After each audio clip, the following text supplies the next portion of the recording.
Bem, vamos analisar isto ao detalhe. Hoje em dia, a construção de um movimento de massas parece exigir uma fórmula muito simples. Exato. Uns quantos cliques, uma rede de servidores e está feito. Pois, uma daquelas campanhas que se espalha à velocidade da luz, a rede já lá está montada para nós. Completamente. E damos isso por garantido. Nem mais. Mas a nossa missão de hoje nesta análise aprofundada baseia-se no documento Marcos Mosaia Garvey, A Estrela Preta. E isto obriga-nos a imaginar como é que se une milhões de pessoas nos anos 20. Sem internet, sem satélites, sem quer dizer, nem havia linhas telefónicas internacionais de confiança. Exatamente. Falamos de uma mobilização colossal, forjada com papel, motor a vapor e, tipo, uma ambição radical. O objetivo aqui é perceber como é que Garvey criou esta identidade global, não é? E como tentou redesenhar as rotas comerciais do planeta.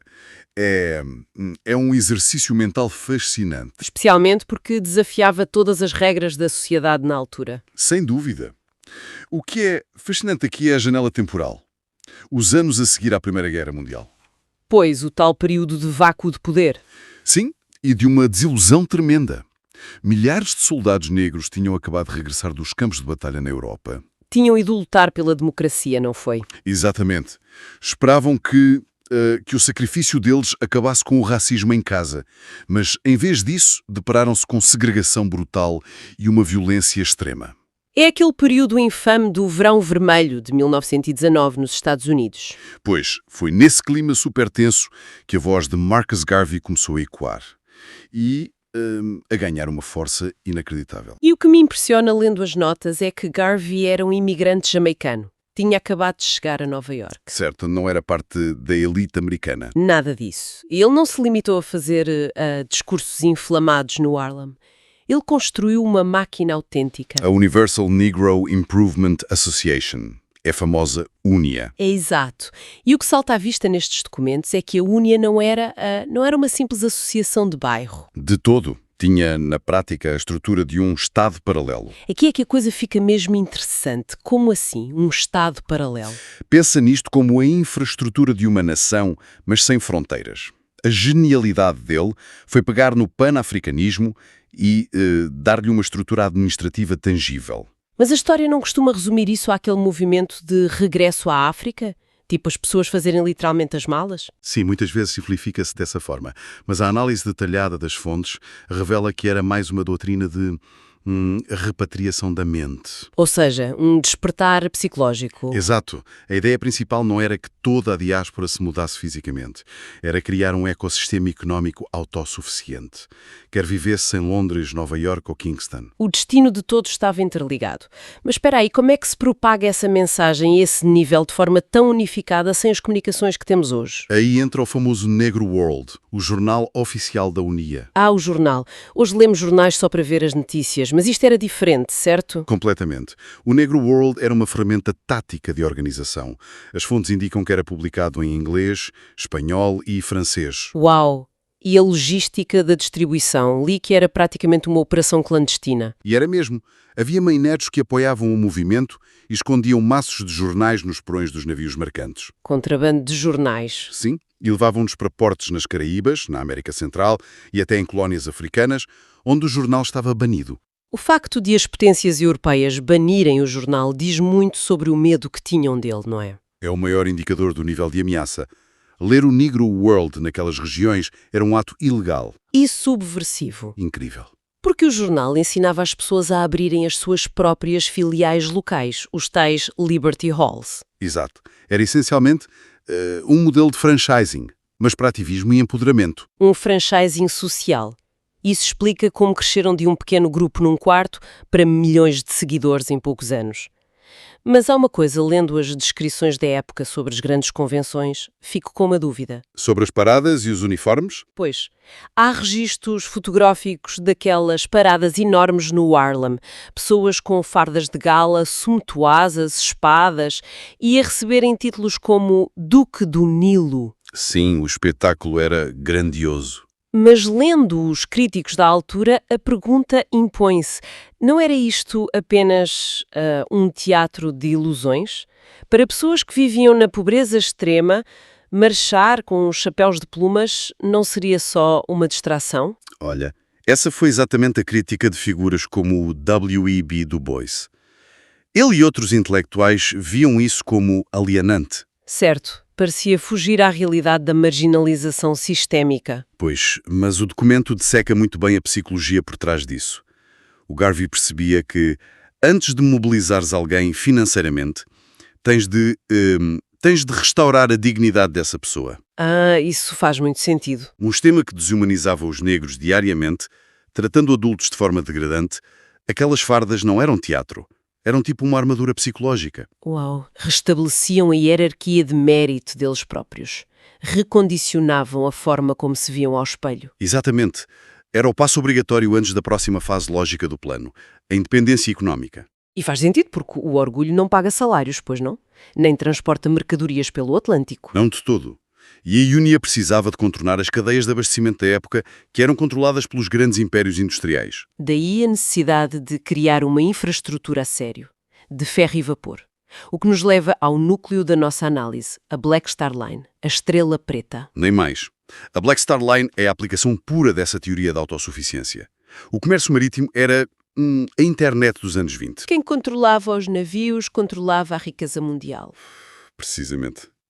Se ligarmos isto ao panorama geral, uma companhia de navegação detida e gerida exclusivamente por negros era um ataque frontal ao status quo global. E a ideia não era fazer cruzeiros turísticos, pois não? Não. A ambição era criar o que hoje chamaríamos de uma zona de comércio livre transnacional. Ligar os Estados Unidos, Caribas, América Latina e África sem depender dos intermediários coloniais. Então, o que é que isto tudo significa em termos práticos? Porque a forma como capitalizaram a empresa é super revolucionária. Sim, porque eles não foram ao Wall Street pedir empréstimos. Até porque os bancos fechavam-lhes as portas sistematicamente. Claro. Então, o Garvey decidiu emitir ações da Black Star Line a $5 cada.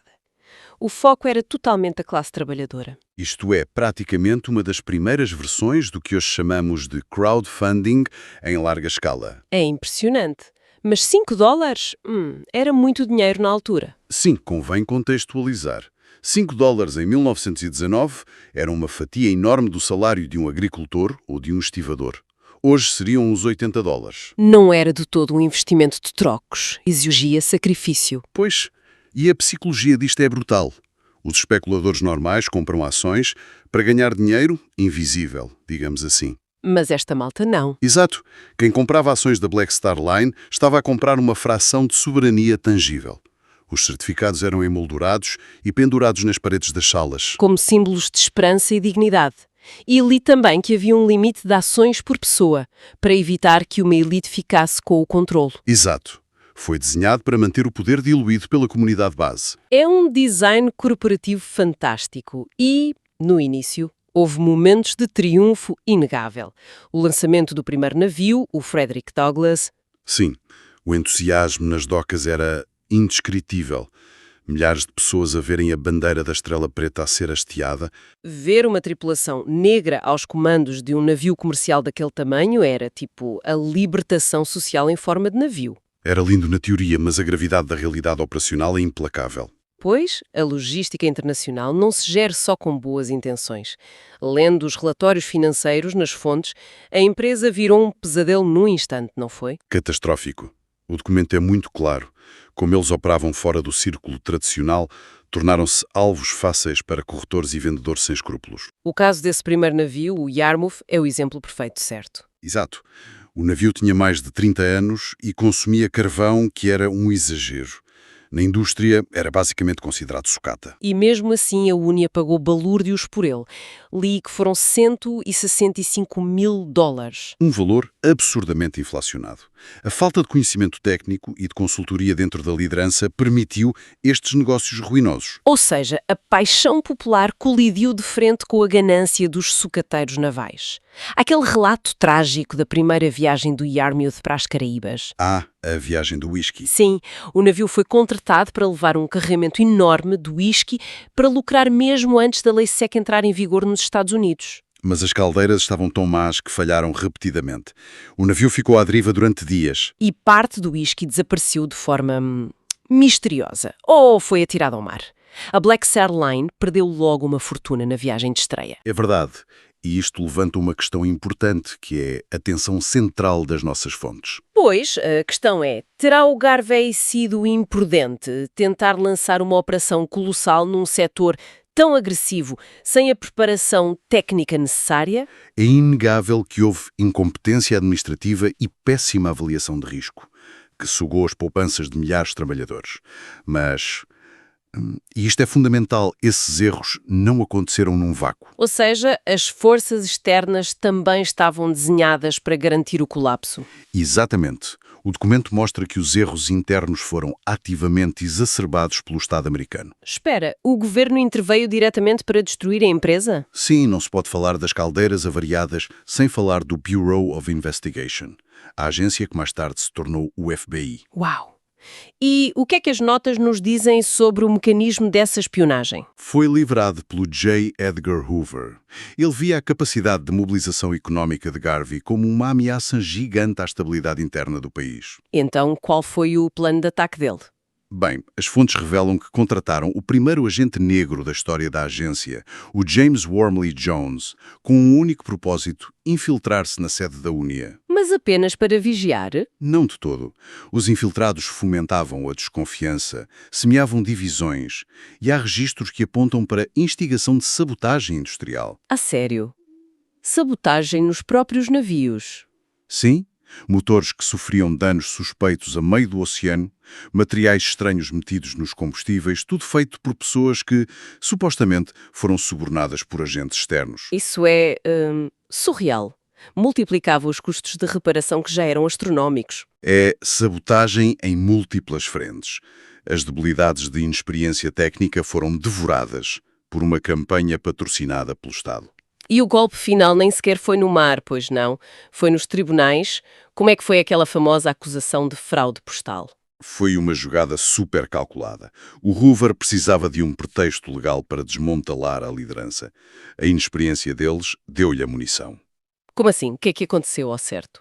A UNIA fez uma campanha de correio para angariar fundos para um novo navio, o SS Orion. O folheto mostrava uma fotografia do navio, promovendo-o como parte da frota. Mas as negociações da compra ainda não estavam fechadas, não era? Exatamente. Tecnicamente, a Black Star Line ainda não era a dona legal do navio quando enviou os panfletos. E usaram isso como pretexto técnico. A acusação argumentou que estavam a usar os correios para vender ações sob falsos pretextos. Precisamente. O peso total da lei caiu sobre eles por causa de uma antecipação comercial infeliz. É uma ironia cortante, pá. Um movimento que mobilizou milhões derrubado por causa de um folheto enviado pelo correio. Pois. E isso resultou na prisão do Garvey e na sua deportação para a Jamaica. Foi o fim da liderança central da organização. Isso obriga-nos a olhar para as nuances de tudo isto. Claro que, como dizem as fontes, havia problemas estruturais profundos e a frota ia passar mal.